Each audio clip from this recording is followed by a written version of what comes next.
tiene que ver un poquito con algunas certezas que podemos encontrar, digamos, para poder aliviarnos más en el proceso de duelo. Hay mucha gente que está en duelo, ¿no?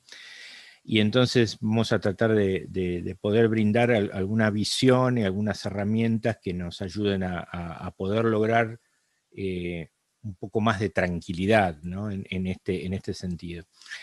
Entonces, lo primero que te quería preguntar, Emilio, es, bien, ¿qué es lo que sucede que nos cuesta tramitar tanto el duelo? ¿Qué es lo que nos pasa? Pues en la gestión del duelo, es decir, en la experiencia vital tan tremendamente extrema, porque es una experiencia vital extrema, que tiene que ver con el fallecimiento, con la pérdida de un ser querido, se mezclan varios factores, Jorge, se mezclan varios. Hay un factor que podríamos decir que es instrumental, que es de gestión en sentido puro.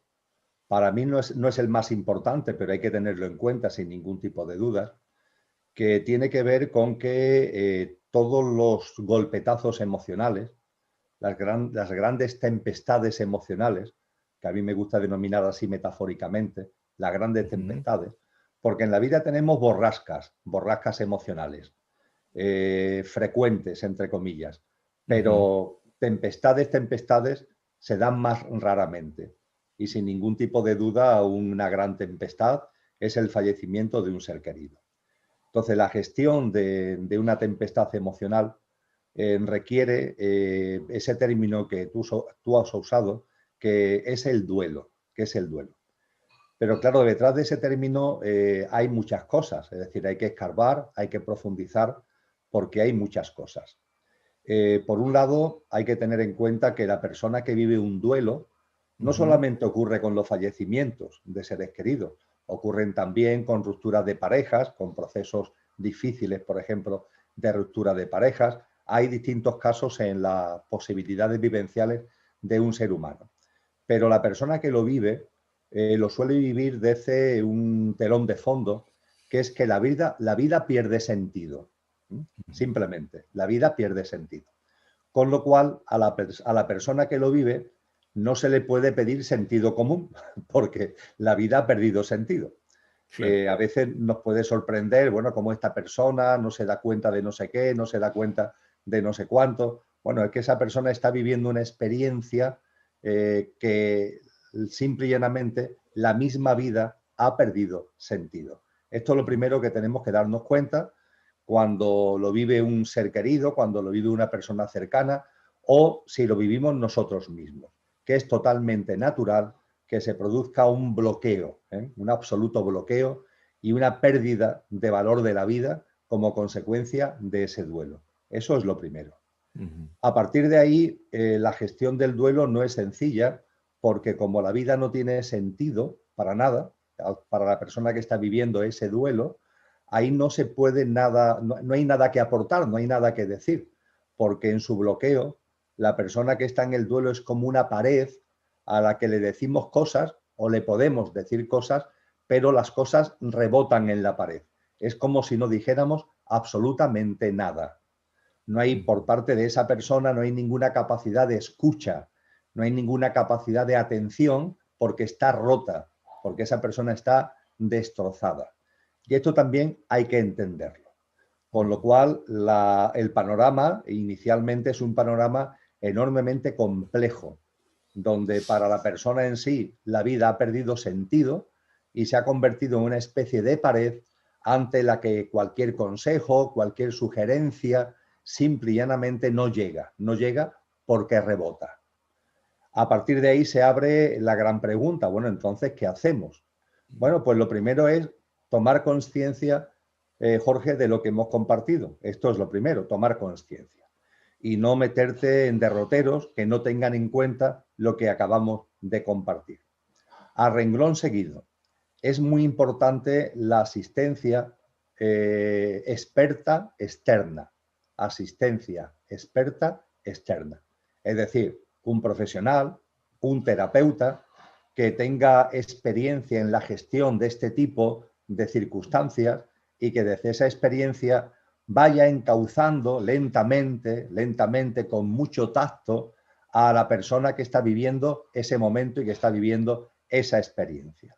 Es enormemente difícil porque para esa persona la vida ha perdido sentido, porque esa persona se ha convertido en una pared que no sirve nada de lo que le digamos, pero bueno, yo sé que tú de esto sabes mucho. A los profesionales, los terapeutas que tienen ya un recorrido, que tienen ya un bagaje, saben encontrar con mucha paciencia, con mucho respeto, con mucho amor, van encontrando, hay huequecitos por los que pueden ir aportando elementos de conciencia. Y es importante tener en cuenta que en esa ayuda experta externa también juegan un papel personas que, no siendo terapeutas, han vivido la misma experiencia. Es decir, por ejemplo, ante el padre o la madre que están viviendo la experiencia del fallecimiento de un hijo, padres y madres que ya antes han vivido esa experiencia, años antes, y que ponen su experiencia al servicio de los que lo están viviendo ahora. En todo el mundo proliferan entidades, organizaciones, asociaciones de padres y madres, por ejemplo, que, habiendo vivido la experiencia de un hijo fallecido, ponen esa experiencia al servicio de los que ahora viven eso. Yo, que lo he vivido hace 3 años, hace 5 años, hace 10 años, pongo mi experiencia al servicio del padre o de la madre que lo está viviendo ahora. Eso también lo introduzco en el ámbito de la ayuda experta externa, que por tanto puede ser de personas que han vivido ya esa experiencia y desde ahí te hablan, desde ahí te aportan, o la ayuda experta profesional a la que he hecho mención. De esa manera, poco a poco, esa gran tempestad, junto con un elemento muy importante que también hay que subrayar, que es el tiempo, porque el duelo es tiempo. El tiempo, el duelo y la ayuda experta externa pueden ir abriendo, en la persona que está viviendo la experiencia, puede ir abriendo posibilidades de que esa enorme tempestad no va a desaparecer, la turbulencia emocional, pero la tempestad puede ir menguando de intensidad, no ser tan tremenda, sino ir menguando de intensidad. A ese respecto, dice la física, fundamentalmente la física cuántica, la física más contemporánea, que el tiempo no existe o que el tiempo es algo relativo. Y yo no tengo ningún tipo de duda de que esto es así en los elementos astrofísicos que podemos estudiar, en el estudio de la física. Ahora bien, en la experiencia humana, aquí en este plano, el tiempo juega su papel. Y cuando hablamos de duelo, estamos hablando de tiempo. La persona necesita tiempo. Un tiempo que sin duda ninguna va a estar marcado por el dolor y por el sufrimiento, pero que a su vez va distanciando, a pesar de la enorme magnitud de la experiencia, va distanciando a la persona que lo está viviendo de la propia experiencia. Y eso contribuye, junto con esa ayuda experta externa, contribuye a ir menguando la tempestad. Y por último, desde el punto de vista de lo que podemos hacer, las personas cercanas, los amigos, los familiares, de gente, de hombres y de mujeres que están viviendo esta experiencia tan dura, todo se resume en 3 términos. Iba a decir 2, pero creo que son 3, aunque están íntimamente relacionados. Presencia, acompañamiento y escucha. Presencia, acompañamiento y escucha.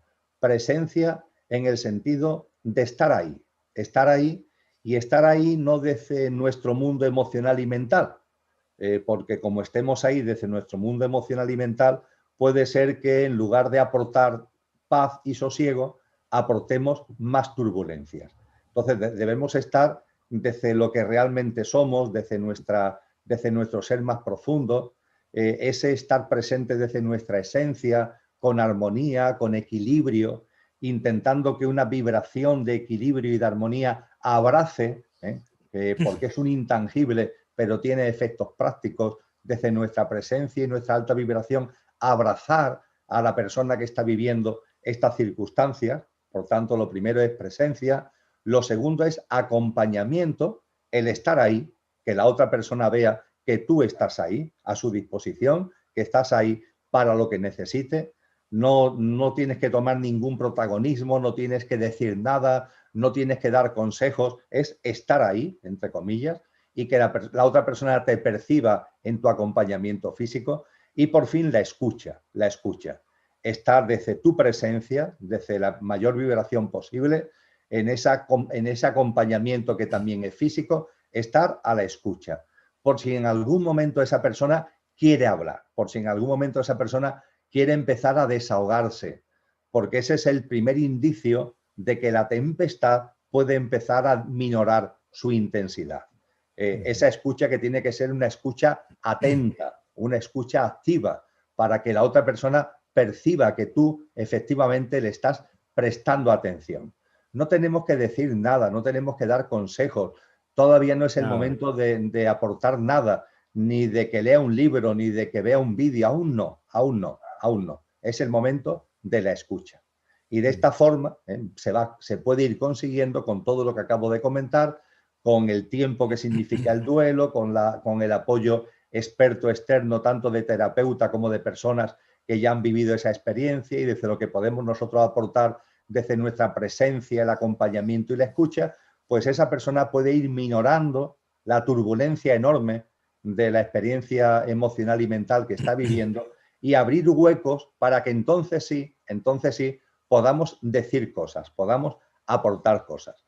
Pero tiene que haberse reducido la intensidad de la tempestad para que podamos aconsejar que vea una determinada película, que vea un determinado vídeo, que asista a determinado lugar, que lea un determinado libro. Entonces llega el momento. Entonces, todo esto, ante la pregunta primera muy importante que tú me has hecho, Jorge, todo esto tiene que ver con la gestión, ¿no? Con la gestión de la experiencia. Y hay otro bloque que es mucho más fácil de resumir, que dificulta mucho todo lo que es el duelo, todo lo que conlleva una adecuada gestión de esta experiencia, y es que nos demos o no nos demos cuenta, estamos muy aferrados a la vida material. Y ese aferramiento a la vida material complica todo enormemente.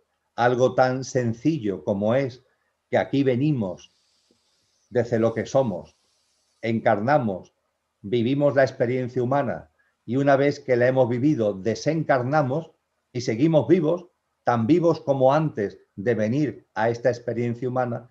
Algo que es tan simple se hace muy complejo por el olvido de lo que somos. No recordamos lo que somos, no recordamos que somos seres inmortales, que somos seres divinos, que para nosotros la muerte es un imposible, que la vida es un continuum. Aquí en este mundo material, eso lo olvidamos, y al olvidar lo que somos, creemos que somos lo que solo somos efímeramente. Claro. Olvidamos lo que realmente somos y creemos que somos nuestra presencia física, nuestro pequeño yo, nuestra personalidad, etcétera, etcétera. Y a partir de ahí, claro, cuando ese pequeño yo físico, emocional y mental, esa personalidad fallece, podemos tener la sensación de que todo ha muerto. Pero esa no es la realidad. La realidad es que no ha muerto absolutamente nada. Éramos antes de estar aquí, yo soy antes de estar encarnado en Emilio, igual que tú antes de estar encarnado en Jorge. Lo que tú eres en Jorge, lo que yo soy en Emilio, está viviendo una serie de experiencias y una vez que hayamos completado nuestro bagaje en esta vivencia humana, lo que está en ti, Jorge, y lo que está en mí, Emilio, desencarnará. Jorge y Emilio irán a la chatarrería, entre comillas, como coches, iremos a la chatarrería para ser enterrados, para ser incinerados, pero lo que somos sigue absolutamente vivo. Cuando esto lo tenemos presente, todo lo que tiene que ver con el fallecimiento de un ser querido se simplifica, porque somos conscientes que lo que nuestro ser querido realmente es, sigue absoluta y radicalmente vivo. Es más, sigue vivo en unas condiciones más idóneas porque ya no tienen una envoltura física que nos limita. Nos permite vivir una serie de experiencias, pero también no se encorseta. Al producirse el fallecimiento físico, nos liberamos de la envoltura física y a partir de ahí la vivencia, por así decir, es más completa. Es una experiencia donde la conciencia brilla con mucha más fuerza. Pero claro, esto lo olvidamos, como vengo diciendo, claro, lo olvidamos, nos aferramos, nos identificamos con el pequeño yo, creemos que cuando el pequeño yo muere, cuando el Emilio o el Jorge de turno muere, lo que realmente somos también fallece, y claro, eso nos rompe por dentro y provoca esa turbulencia tan tremenda a la que he hecho mención. Con lo cual, y termino, es enormemente importante no solamente lo que son elementos técnicos que hemos compartido en los primeros minutos de lo que es la gestión del duelo, sino que es enormemente importante una transformación interna, una mirada interior, una evolución en autoconsciencia para recordar lo que somos, salir de la amnesia en la que estamos inmersos y empezar a darnos cuenta que mucho más de la apariencia somos una esencia que no conoce el fallecimiento físico, que no conoce la muerte. Claro. Bien, es cierto, esto todo es cierto lo que vos comentas. Yo lo que te puedo nombrar es un poquito lo que veo en los grupos, digamos, en donde trabajo con el tema del duelo.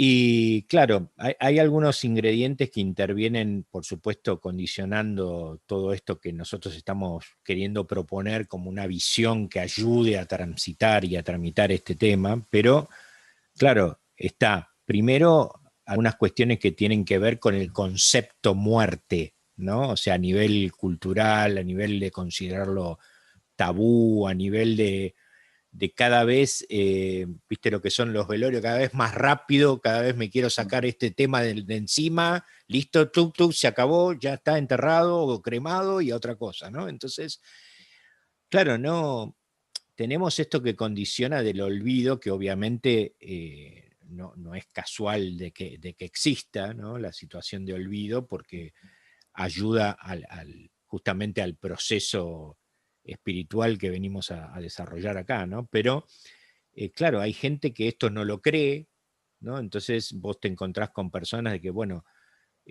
sí, falleció mi hijo, mi hija, ¿no? Y observás en principio una diferencia entre el que cree que hay algo a continuación y el que cree que no hay nada a continuación, ¿no? Ahí es la primera gran... está escindido, pero bien perfecto ese tema. El dolor es el mismo, las circunstancias son las mismas, la tormenta es la misma, pero es como que el que haya algo del orden de la trascendencia ayuda por lo menos a entender la cosa desde otro lugar, ¿no? Entonces, claro, ¿qué pasa si yo creo que después de la muerte no hay nada, ¿no? Entonces, claro, ahí sí es terminal y terrible, o sea, es definitorio, o sea, no hay mucho más para... Nunca más lo volveré a ver, esto se acabó, yo vivía para él y ahora no está más. Esto es muy común escucharlo, ¿no? Yo vivía para él y eso también te hace cuestionar un poco, muchas veces cuando hablo con personas por este tipo de cosas, ¿cómo que vivías para él? Pero ¿y vos? No, porque él era mi leitmotiv y bueno, entonces es como que uno se enfoca de determinada manera que está partiendo de una cosa medio compleja, ¿no? Porque si yo vivo para un otro, claro, cuando el sujeto ese desaparece, yo estoy en el horno, porque claro, no tengo dónde apoyarme, ¿no? Entonces, con respecto al duelo en sí, puntualmente, lo que vos comentabas de el momento en donde se empieza a salir de esa tormenta, la pregunta es, yo creo que a partir de ahí, o por lo menos yo siempre lo indico, es que el proceso del duelo, cuando ya empecé a salir de eso, cuando ya empiezo a pedir, empiezo a preguntar, empieza a transformarse en un movimiento activo, no pasivo. No sé vos qué crees de esto, porque muchas veces existe en las personas el pensamiento mágico de que solo con el tiempo se va a pasar. Y obviamente el tiempo es un ingrediente que ayuda, pero no es solamente eso, ¿no? Entonces, ¿vos qué opinás? ¿Que es también que es algo activo que hay que empezar a desarrollar a partir del momento en que uno sale de esa turbulencia inicial? Oyendo tus reflexiones, con la que coincido plenamente. Y antes de entrar directamente a lo que planteas, se me ha venido a la cabeza, Jorge, esa experiencia, que creo que es una experiencia conocida, muy potente, que vivió Facundo Cabral. Creo que Facundo Cabral no necesita presentaciones, todos sabemos de quién estamos hablando, un personaje muy especial, de una enorme sabiduría, aparte de una enorme creatividad artística.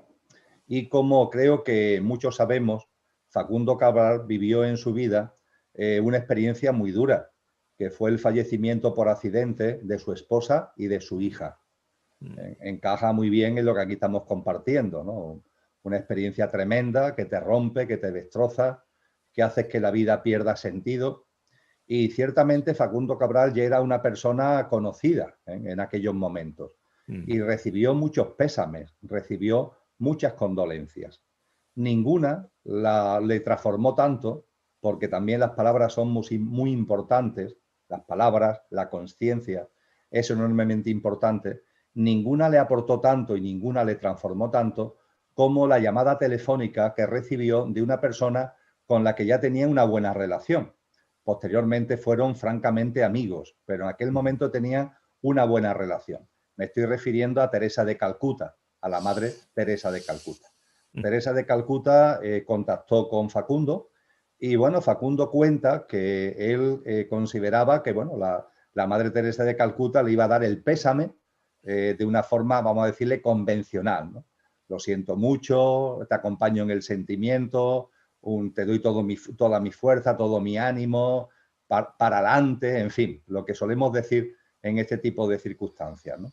Pero se encontró con una sorpresa, y es que Teresa de Calcuta no se andó por la rama de nada que tenga que ver con frases más o menos protocolarias, y lo que le preguntó directamente a Facundo, Jorge, es: bueno, Facundo, ¿y ahora qué vas a hacer con tanto amor que te sobra? Ahora, ¿qué vas a hacer con tanto amor que te sobra? Todo ese amor enorme hacia tu hija, hacia tu esposa, ya no están ahí, ya no están ahí.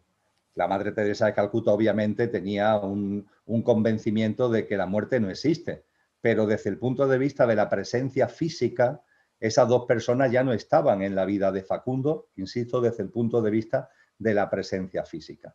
Y ese amor que tenía hacia ellas, fíjate qué pregunta tan hermosa, tan profunda, tan útil para hacernos reflexionar. Bueno, y con ese amor que te sobra, ahora, ¿qué vas a hacer? Me parece bastante evidente, incluso para las personas, que el tema del duelo, de las turbulencias emocionales, de la tempestad que ello conlleva, se hace más cuesta arriba, de que desde luego ese ser querido que ha fallecido, lo que querría si se pudiera expresar, que de hecho se puede expresar, cosa distinta es que nosotros nos autolimitemos mentalmente. Pero en fin, si pudiera expresarnos y pudiera comunicarse con nosotros, lo cierto es que haría algo, una pregunta o una propuesta muy parecida a la de Teresa de Calcuta. Oye, ese amor que has tenido hacia mí, encáuzalo. No para romperte, no para de alguna forma rechazar la vida, sino todo lo contrario, para seguir viviendo y ese amor aportarlo de la manera que Teresa de Calcuta le estaba incidiendo a Facundo Cabral. Creo que es una experiencia muy interesante porque es darle la vuelta al calcetín, ¿no? No te encierres en ti, no te encierres. Y eso que tan hermoso, ese amor tan hermoso que tú tienes ahí, a ver cómo lo encauzas, prácticamente, a ver cómo lo vas dirigiendo prácticamente. Y a propósito también de lo que tú has compartido, Jorge, es también muy evidente que cuando vivimos una experiencia tan tremenda como el fallecimiento de un ser querido, siendo algo trágico, muy duro, no vamos a insistir en ello, también es una gran oportunidad, una enorme oportunidad. ¿Por qué es una enorme oportunidad? Al hilo de lo que tú has reflexionado y al hilo de lo que tú me has preguntado. ¿Por qué es una enorme oportunidad? Porque tenemos que reconocer que con mucha frecuencia vivimos demasiado apegados, demasiado metidos en el mundo material, en el día a día. Esos días que lo arrancamos en los ajetreos ordinarios rutinarios, cotidianos, y los terminamos en medio de los ajetreos ordinarios, rutinarios y cotidianos. Y no son solamente días, son semanas. No son solamente semanas, son meses. No son solamente meses, son años. Y cuando nos damos cuenta, llevamos toda nuestra vida en un ámbito que, siendo muy sinceros con nosotros mismos, es un ámbito muy superficial, muy de navegar por la vida, por la superficie de la vida, sin meternos de verdad en ella, sin profundizar de verdad en ella. Entonces, cuando llega una experiencia tan tremenda como el fallecimiento de un ser querido, todo eso se tambalea, todo eso se viene abajo. Nos encontramos ante lo que grandes sabios, como ese gran místico cristiano que fue Juan de la Cruz, San Juan de la Cruz, denominó las noches oscuras.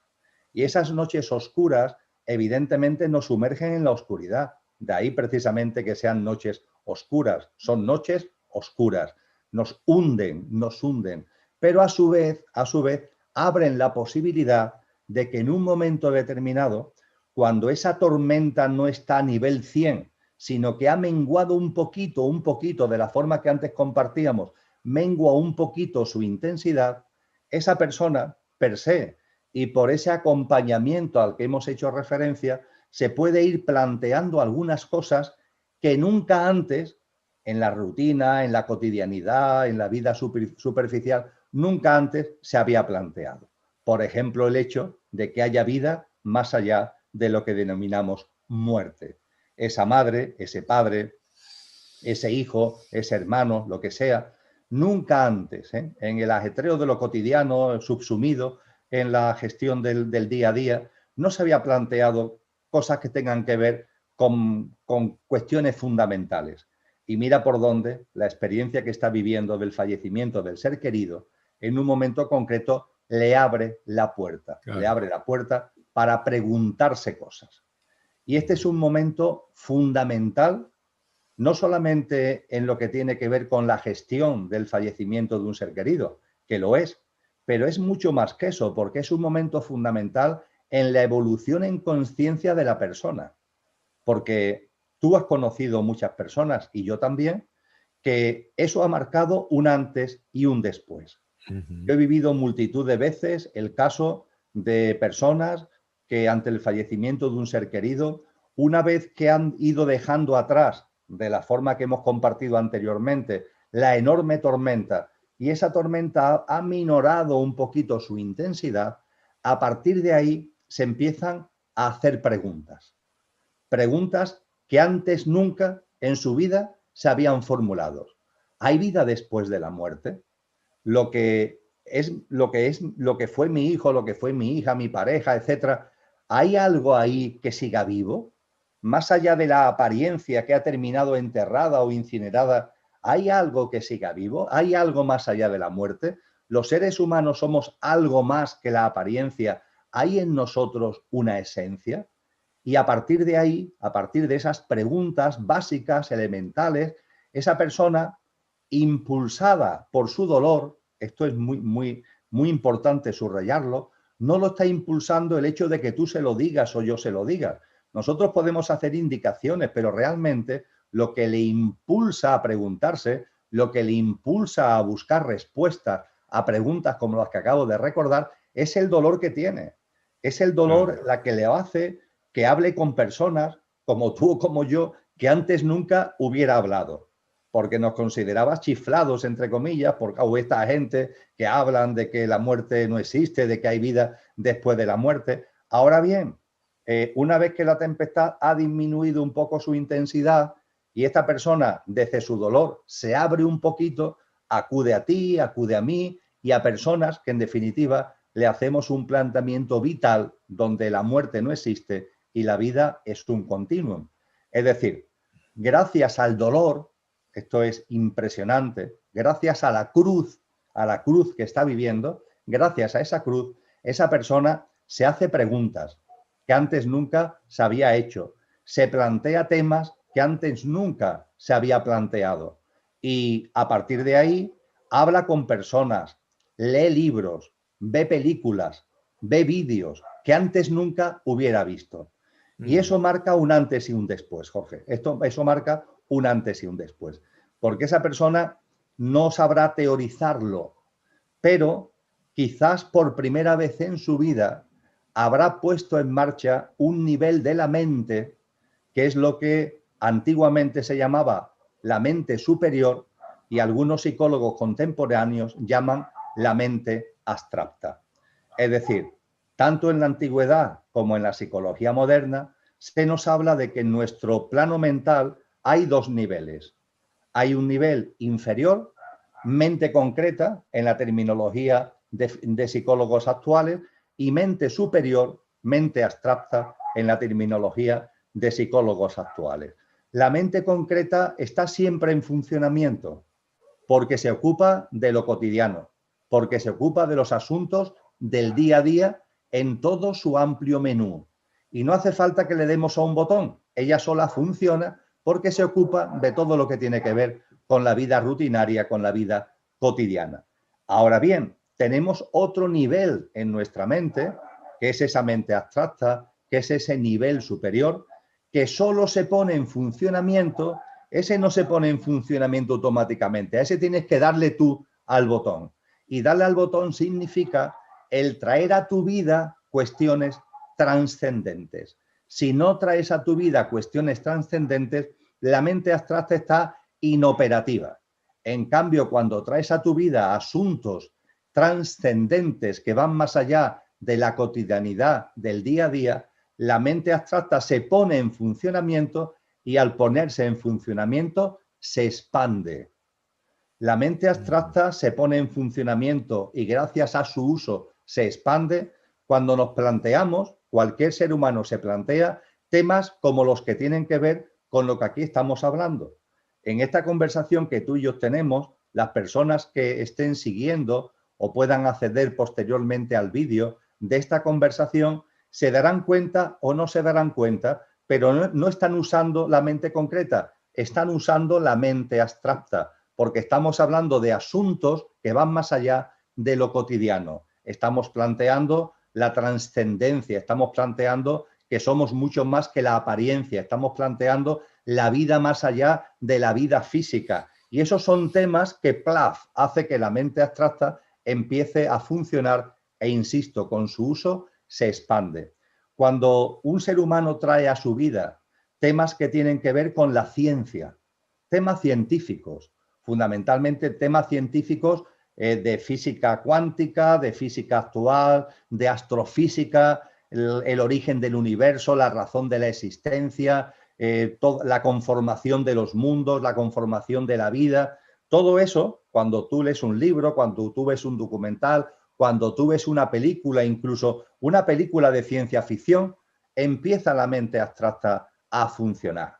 De la misma forma, todo lo que tiene que ver con las artes, la creatividad artística, desde la música a otros muchos componentes, eso pone en funcionamiento la mente abstracta, la inspiración que eso conlleva, etcétera, etcétera, pone en funcionamiento la mente abstracta. La filosofía, en el sentido también amplio del término, la filosofía contemporánea, la filosofía antigua, yo qué sé, los sabios de la Grecia clásica. Cuando uno accede a sus obras, cuando uno reflexiona en torno a las aportaciones filosóficas, la mente abstracta también entra en funcionamiento. Y por supuesto todo lo que tiene que ver con la espiritualidad y tiene que ver con la consciencia ayuda a que entre en funcionamiento la mente abstracta. Y al entrar en funcionamiento la mente abstracta, Jorge, y concluyo, cuando entra en funcionamiento la mente abstracta, llega a nuestra vida algo que no puede llegar a través de la mente concreta.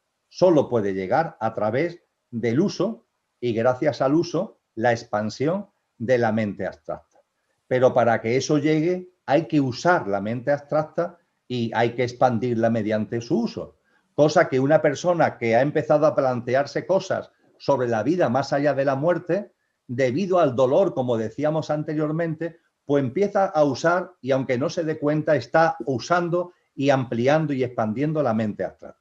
Pues bien, cuando la mente abstracta se va expandiendo, esa expansión, esa ampliación del campo mental aporta al ser humano discernimiento. Discernimiento. lo que los antiguos, muy antiguos, llamaban viveka, discernimiento.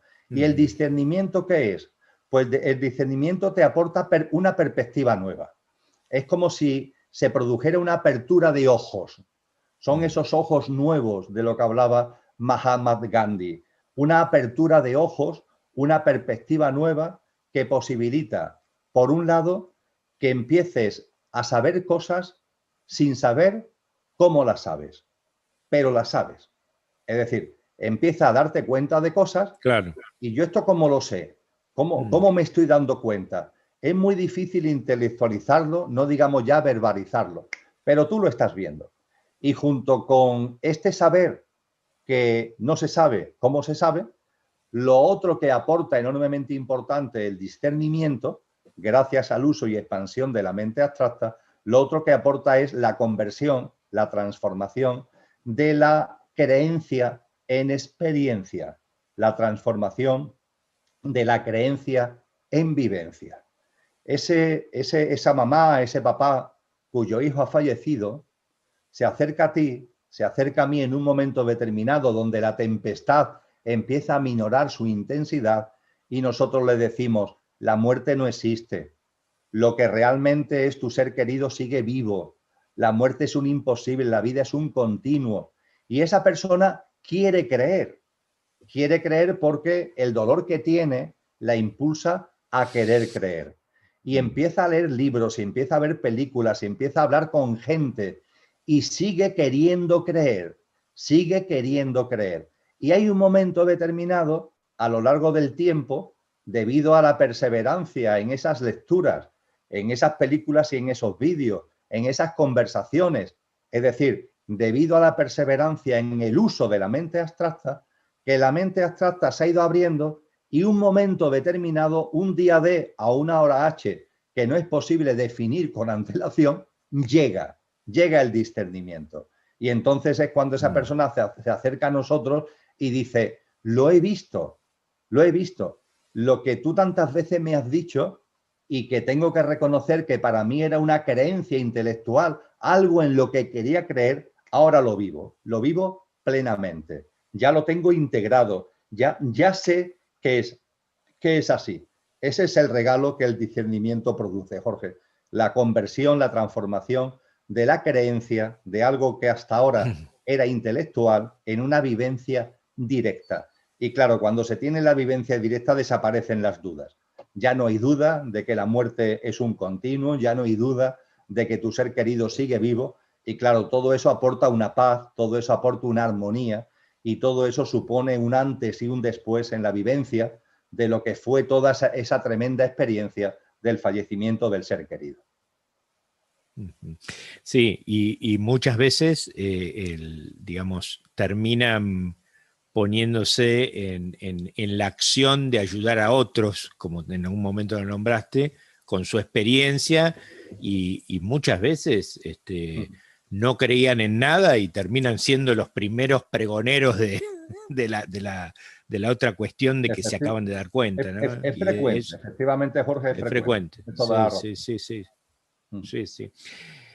Bien, y en orden a la propuesta, me gustaría poder dar algunas certezas, como proponía en la charla, en las cuales podemos llegar a apoyarnos, que son más del orden, a lo mejor empírico, ¿sí? Para poder ayudar a que se entienda que hay algunas herramientas que nosotros podemos citar para que las personas no crean que esto es solo un palabrerío o que es solo una idealización o que es solo un gesto de buena voluntad para que vos estés tranquilo. No pasa por ahí la cosa, ¿no? Entonces, me gustaría hablar un poquito de algunas evidencias científicas, de la CCM, tocar un poquito eso. Pues con mucho gusto, Jorge. Podemos tocar distintos palos que van dirigidos precisamente a lo mismo, a lo que tú planteas. Quizá como preámbulo, yo invitaría a una reflexión. Gracias a la ciencia tenemos cada vez un conocimiento todavía muy primario, pero en fin, un conocimiento que empieza a ser más completo de lo que es la vida, de lo que es la existencia, de lo que es el universo. Nos dice la ciencia que vivimos en un universo que quizás no sea el único, pero vivimos en un universo al que se le calculan casi 14.000 millones de años de vida, desde la célebre inflación cosmogónica que dio lugar también al célebre Big Bang. 13.800 y pico de millones de años de vida. Es un número que debemos tener ahí, ¿eh? Casi 14.000 millones de años de vida de este universo. Que ese universo, dice la ciencia, que no es infinito, es limitado, entre comillas, pero es tan grande que es casi como si fuera para nosotros, como si fuera infinito. Se le calcula actualmente, es una hipótesis, se va actualizando, cada nuevos datos nos van diciendo que es más grande el universo, pero en fin, la hipótesis actual es que tiene 90.000 millones de años luz de extensión, siendo cada año luz 9,4 billones, con B, 9,4 billones de kilómetros. Bueno, pues multiplica 9,4 billones de kilómetros por 90.000 millones y esa es la extensión que se le calcula al universo, con un número de galaxias que puede llegar a 2 billones, también con B, de galaxias, trillones de sistemas solares, cuatrillones de planetas. Cuando estos datos, que son de la ciencia, cuando estos datos los tenemos delante, la pregunta que nos tendríamos que hacer es, en ese contexto tan maravilloso, ¿qué es la vida humana? ¿Qué es la vida humana? ¿Qué es la vida de la humanidad y qué es la vida de cada uno de nosotros? Y tenemos dos opciones ante nosotros. Son las dos opciones que cada uno en su libre albedrío, por supuesto, puede percibir lo que considere oportuno. Pero hay una opción que a mi modesto entender es absurda, y es pensar que la vida humana se reduce a un puñado de décadas. Es decir, que mi vida es la de Emilio y que, por tanto, lo que yo voy a vivir en esta inmensidad que acabo ahora mismo de recordar, lo que yo voy a vivir son 60 años, 80 años, 100 años, 120 años. Y se acabó. No existía antes. He vivido durante 100 años, en número redondo, y fallezco. Y todo se acaba. Antes no había nada, antes del nacimiento, y después de mi fallecimiento no hay nada. ¿De verdad esto tiene sentido común? Es decir, ¿de verdad encaja en la grandeza del universo que la vida se reduzca a algo de un puñado de décadas? Ten en cuenta que un puñado de décadas en un planeta de un sistema solar, de una galaxia, donde las galaxias cada una de ellas tienen cientos de millones, cientos de miles de millones de soles, la vida que nosotros podamos desarrollar en una galaxia, dentro de la galaxia, en el sistema solar de una estrella, dentro del sistema solar de una estrella, en un planeta, en una forma de vida que es la humana, si es solamente lo que en apariencia es, sería simplemente, a mi modesto entender, un absurdo. No tiene ni pie ni cabeza. ¿A qué este contenedor tan inmenso para algo tan enormemente efímero? Tan efímero, que una vida humana sería mucho menos en comparación con este universo tan vasto, de tanta envergadura, sería mucho menos que una gota en el océano, que una gota de agua en el océano, que un grano de arena en el desierto. Sinceramente, observando con sentido común el contenedor en el que se desarrolla la vida, parece mucho más razonable que el universo tenga una especie de economía de funcionamiento, donde la vida no puede ser algo tan absolutamente efímero, donde la vida tiene que ser un continuum que vaya, que tenga parangón, que sea coherente, que tenga equilibrio y armonía con la inmensidad del propio universo. Es una primera reflexión que pongo sobre la mesa. A partir de ahí, evidencias, cosas que podamos compartir que de algún modo a personas que están muy cerradas le puedan abrir las ventanas de que por lo menos contemplen la hipótesis de que hay vida más allá de la muerte, por lo menos como hipótesis. Bien, podemos hablar de varias cosas. La primera, todas las tradiciones espirituales de todas las culturas, de todas las épocas, de todas las geografías han hablado de la vida más allá de la muerte. Todas sin excepción.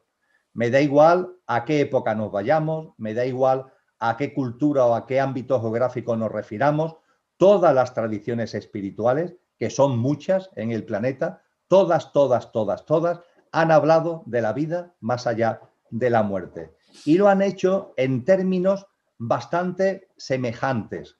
Algunas tradiciones han profundizado más, otras han profundizado menos, pero todas han hablado de esa vida más allá de la muerte y en términos, insisto, que tienen similitud. Podemos plantearnos, bueno, es que todas las tradiciones espirituales, todas, son simplemente creaciones mentales, son fantasías del ser humano, eso no me vale, ¿de acuerdo? Lo respeto profundamente, pero no dejo de poner de manifiesto que es curioso que a lo largo de los miles de años de historia de la humanidad, todas las tradiciones espirituales nos hablen de lo mismo. A partir de ahí, otro pasito hacia adelante. Ya no solamente todas las tradiciones espirituales, Jorge, todos los sabios y sabias han hablado de que la vida no termina con la vida física y que hay vida más allá de eso que llamamos muerte. Y cuando hablo de todos los sabios y sabias, hablo de todos los sabios y sabias. Es decir, cogemos una enciclopedia y repasamos todos los personajes que han construido la civilización tal como la conocemos actualmente, que han construido la humanidad tal como la conocemos actualmente. Podemos remontarnos a los antiguos filósofos griegos, a los que antes hacía mención, llegando hasta Einstein y pasando, yo qué sé, por Leonardo da Vinci, ¿no? Hacemos todo un recorrido por esa enorme pléyade de hombres y de mujeres que hoy día consideramos sabios y que han contribuido a que la civilización sea lo que actualmente es. Pues bien, todos, sin excepción, han tenido el convencimiento de que la vida no termina con la vida física. A partir de ahí podemos decir lo mismo. Puede ser que todos estén equivocados. Bueno, vale, puede ser que todos estén equivocados, pero no deja de ser curioso que personas que consideramos sabias y que valoramos sus aportaciones por lo que han significado y por lo que han aportado a la evolución humana, es muy curioso que ahora nos pongamos en la hipótesis de que sí, son sabios, pero en esto están equivocados. Y además no uno, sino todos. La verdad es que no tienen mucho sentido común. La verdad es que el hecho de que todos los sabios y sabias de todas las épocas y culturas a lo largo de la historia de la humanidad hayan coincidido en lo mismo, nos debería ayudar a abrir la ventana, ¿no? Porque, claro, lo que venimos a decir, si yo me mantengo en la idea de que no existe la vida más allá de la muerte, lo que vendríamos a decir es que yo soy tan listo que sé mucho más que todos los sabios y sabias de la historia, lo cual evidentemente, pues desde un punto de vista de no caer en el egocentrismo, nos debería llevar a replantearnos, ¿verdad?, lo que estamos hablando y lo que estamos pensando. Ya van dos. A partir de ahí, las tradiciones espirituales y estos sabios y sabias han escrito textos, han dejado documentos que están a nuestra disposición y que llaman la atención de la profundidad con la que muchos de ellos abordan la vida después de la muerte, y volvemos a lo de antes, la similitud de cómo se nos describe la experiencia post-mortem, la experiencia de vida después de la muerte. Me da igual que nos vayamos al libro de los muertos del Antiguo Egipto, que se saca ese libro de los jeroglíficos que están escritos en las construcciones arcaicas del Antiguo Egipto, o nos vayamos al libro tibetano de los muertos, o nos vayamos a las aportaciones que las distintas tradiciones, estos sabios y sabias, han ido poniendo en lo que hoy llamamos papel, han ido poniendo en papel. Y nos encontramos una enorme cantidad de información que, repito, es muy similar, acudamos a la fuente a la que acudamos. Con lo que, con el telón de fondo de este universo inmenso, donde el sentido común lleva a pensar que la vida no puede ser algo tan efímero como un puñado de décadas, ya hemos compartido acerca de las tradiciones espirituales, de los sabios y sabias y de los documentos, de los textos, de los escritos que con bastante precisión y con bastante similitud aborda la vida después de la muerte. Pero podemos dar un paso más, y podemos entrar en el ámbito que tú ya has citado, las experiencias cercanas a la muerte. Las experiencias cercanas a la muerte, todos sabemos que se debe a que un ser humano, sus constantes vitales aparentemente llevan a la conclusión de que ha muerto, pero pasado un tiempo, ese ser humano vuelve a la vida. Resulta que de verdad no se había muerto, aunque aparentemente había fallecido, realmente no se había muerto. Y cuando ese ser humano vuelve a la vida, describe, comparte generosamente lo que ha vivido durante ese periodo en el que ha estado muerto. Eso es lo que se conoce como experiencias cercanas a la muerte. Podríamos pensar, Jorge, que esto de las experiencias cercanas a la muerte es algo moderno, pero no es así. Es algo que se ha dado siempre. Como botón de muestra, podría poner otros muchos, porque este tipo de experiencia yo la viví personalmente el 29 de noviembre del año 2010 en un hospital, en la UCI de un hospital. Yo viví en persona esta experiencia. A partir de ahí me interesé por ellas y me encontré, por ejemplo, lo que estoy compartiendo, que las experiencias cercanas a la muerte no son un fenómeno actual, porque podríamos pensar que eso se debe a que la medicina ha evolucionado mucho y que personas que están prácticamente muertas, pero se logra de alguna forma reanimar. No, las experiencias cercanas a la muerte han sucedido siempre. Y como botón de muestra, invito a que se consulte un libro, que es un libro gordote, que el título no parece ni mucho menos que vaya a abordar cosas como estas. Me estoy refiriendo a una obra de Platón, y más en concreto a la República de Platón, donde Platón comparte los diálogos con Sócrates. Fíjate qué personajes de tanta envergadura, ¿verdad? Platón y Sócrates. Pues bien, la República de Platón es un libro bastante gordito, por ahí anda, y es un libro bastante gordito. Pero para localizar lo que voy a compartir ahora es muy sencillo, porque está en el final. En las últimas páginas del texto está una experiencia cercana a la muerte. Es decir, por increíble que pueda parecer, en la República de Platón se narra con bastante precisión una experiencia cercana a la muerte. Concretamente de un soldado llamado que en una de las batallas de aquella época muere en el campo de batalla y que al terminar la batalla los dos ejércitos se dan una tregua para poder recoger a sus muertos, entre comillas. Y entre los muertos está y lo llevan a su familia para darle el rito funerario, para enterrarlo conforme a la cultura espiritual de la época. Y cuando están preparando el cadáver de para enterrarlo, vuelve a la vida. Y vuelve a la vida contando y compartiendo lo que ha vivido durante el tiempo que ha estado fallecido. Y Platón lo recoge con total precisión en la República. Y es curioso que cuando te vas a este libro, que tiene en número redondo 2500 años, es muy parecido a lo que narran los libros que hay actualmente que abordan el tema de la experiencia cercana a la muerte.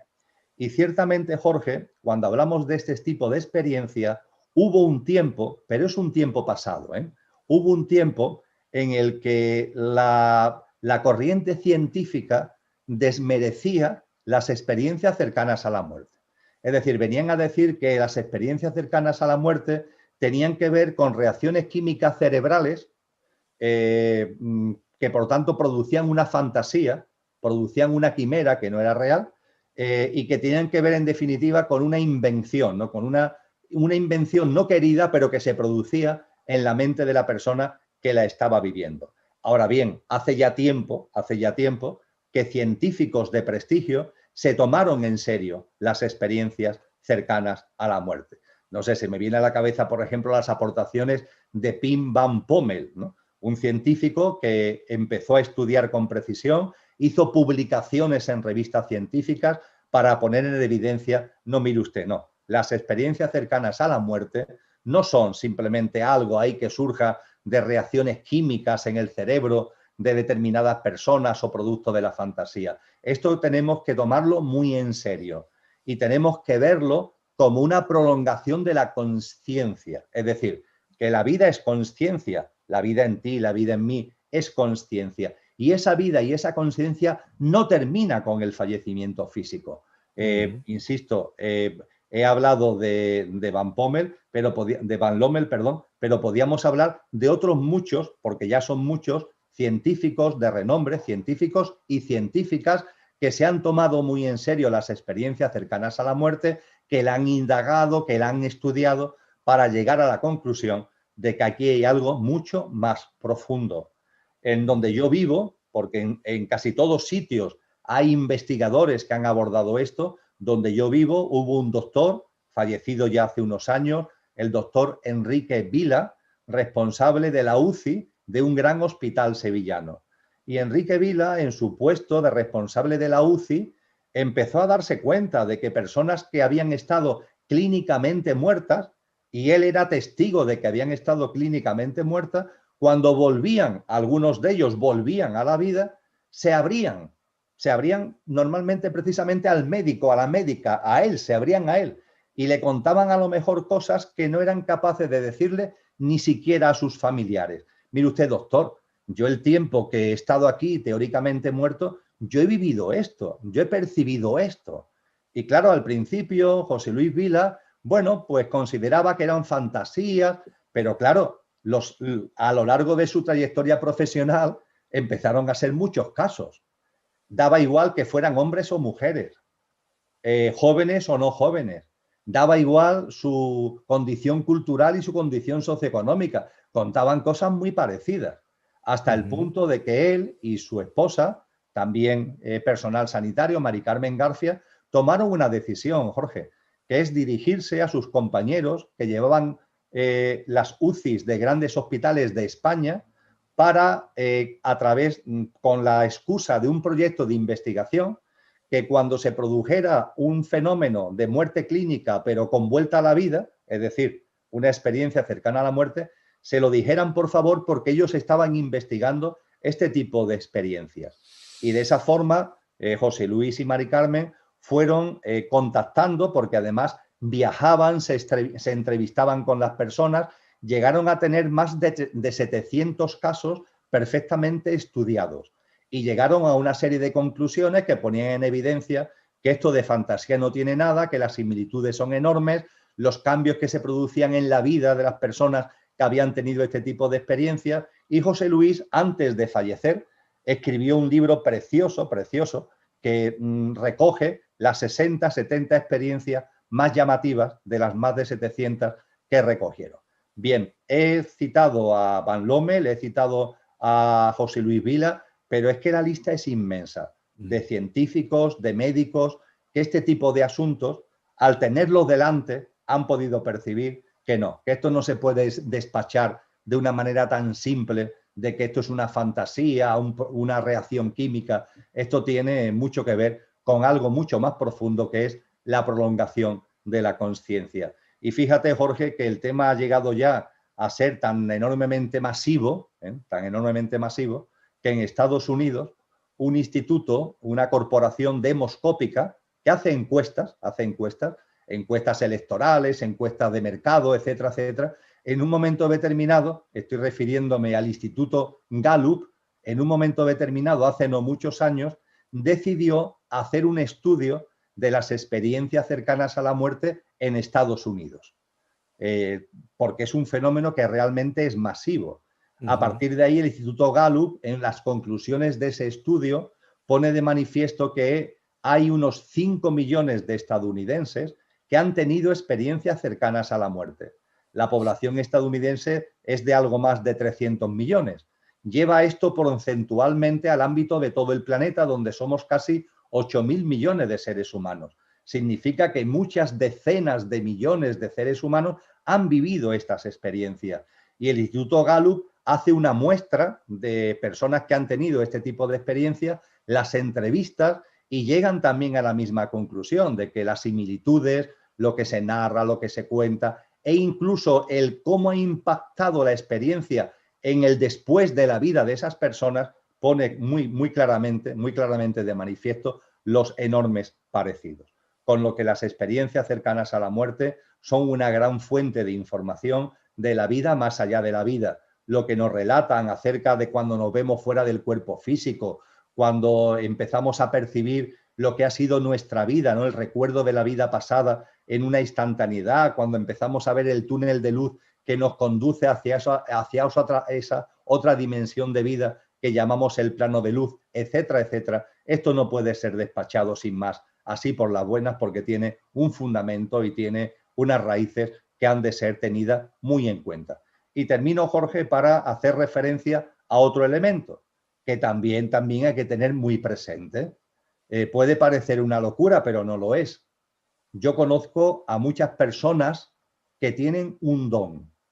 Un don, cada uno tenemos los nuestros. Y hay personas que tienen un don. ¿Qué don? Las personas que tienen el don de ver a los desencarnados. Tienen ese don. Y no es un don sencillo de gestionar. Como muy bien se pone de manifiesto en esa magnífica película que es El sexto sentido, donde hay un niño pequeño que tiene ese don es difícil de gestionar. El que tú veas a personas desencarnadas no es un don especialmente apetecible, por decirlo de alguna forma. Es mucho mejor tener el don de la música, de las artes o de buena mano para la cocina o del bricolaje, que ese don de ver a desencarnados. Pero es un don que tiene un número significativo de personas. Que la mayoría de las personas que lo tienen no les gusta compartir porque se les tacha de locos. Claro, si en un ambiente, entre comillas, materialista, alguien llega y dice, yo veo a los desencarnados, cuando una persona ha abandonado su cuerpo, yo lo veo, personas, seres que han abandonado su cuerpo, contactan conmigo, pues en un contexto materialista, eso hace que te tachen simplemente como loco. Pero hay muchísima gente, Jorge, como tú muy bien sabes, que tienen este don. La inmensa mayoría lo llevan con una enorme discreción y en el anonimato, pero es un tanto por ciento de la población bastante significativo. Yo diría que de cada 100 personas, por lo menos una o dos tienen, por mi experiencia, por lo que he ido conociendo, por lo menos una o dos tienen esta habilidad, este don. La mayoría son mujeres, aunque no solo mujeres. Yo diría que hay un 70% que son mujeres y un 30% que son hombres. Pero son personas sencillas, son personas honestas, son personas que no se lo dan de nada, no son personas que vayan por ahí vendiendo un producto, queriendo engañar a incautos. De eso los hay, pero normalmente esos que lo hacen no tienen el don, no tienen el don. Los que realmente tienen el don lo viven normalmente con mucha discreción y con un enorme sentido de la responsabilidad. Así que todo esto que venimos compartiendo, Jorge, son como pinceladas. Cada una de ellas es para estar hablando durante horas y horas, lógicamente, pero son como pinceladas para dar respuesta a esto que tú me decías, de qué podemos poner por delante a aquellos hombres, a aquellas mujeres, que lo de la vida después de la muerte se le haga especialmente difícil. La grandeza del universo, las tradiciones espirituales, las aportaciones de los sabios y sabias, los documentos, textos y escritos que están a nuestra disposición, las experiencias cercanas a la muerte, las personas que tienen el don de ver a desencarnados. Creo que son elementos suficientemente contundentes como para que por lo menos admitamos la hipótesis y no nos cerremos de que cabe la posibilidad de que efectivamente cuando Emilio muere, aquí hay algo que sigue vivo y que sigue su existencia. Bueno, muy bien. Bueno, comentarte nomás que hace un ratito había 90 personas escuchándonos en el chat. Bueno, no vamos a ahora poder tener tiempo de responder preguntas porque ya se haría muy largo pero sí los invito a que si tienen algunas preguntas con respecto a este tema o algún otro tema, en algún momento vamos a hacer una jornada de poder, una instancia para poder preguntar, así que los invito a enviar un correo a terapia de regresiones @info@gmail.com. Terapia de regresiones info@gmail.com. Y ahí pueden dejar sus preguntas, ¿sí? Y bueno, intentaremos en el tiempo hacer algún video para responderlo, ¿no? Así que bueno, Emilio, creo que mejor dicho, podido aportar un montón de herramientas que esperemos puedan servir para para de alguna manera apuntalar estas cuestiones de cuando las personas están transitando estos tiempos de duelo y sobre todo, bueno, siempre ha pasado, pero en este momento que hay muchas personas que están partiendo, ¿no? Y entonces, bueno, la sencilla idea de compartir algunos elementos más como para poder llevar un poco más de tranquilidad a las personas. Así que yo te quiero agradecer, darte muchas gracias por haber compartido estos momentos conmigo. Y bueno, nos volveremos a ver en el próximo encuentro. Pues sí, Jorge, el agradecimiento es mutuo y compartido. Para mí, compartir contigo siempre es un placer y compartir en ventana abierta, ¿no? Al mundo entero sobre este tipo de cosas le doy una enorme importancia, una enorme importancia. Estamos muy enfrascados en las cuestiones cotidianas de nuestra vida diaria, Sí. en todos los avatares, ¿no? Y los devenires de nuestra vida cotidiana, pero de vez en cuando hay que encontrar un hueco, como hemos hecho tú y yo hoy, para hablar de cosas profundas que posiblemente nos están acercando a la realidad de lo que somos, mucho más que lo que podemos deducir de esos avatares de la cotidianidad. Así que Claro, muchas gracias. claro, claro que sí. Bueno, yo me despido, les agradezco a todos los que han estado escuchando el vivo de hoy y bueno, los invito a estar atentos, informaremos de las distintas charlas que iremos teniendo con Emilio y con demás personas de aquí en más, como siempre. Bueno, seguimos nosotros por privado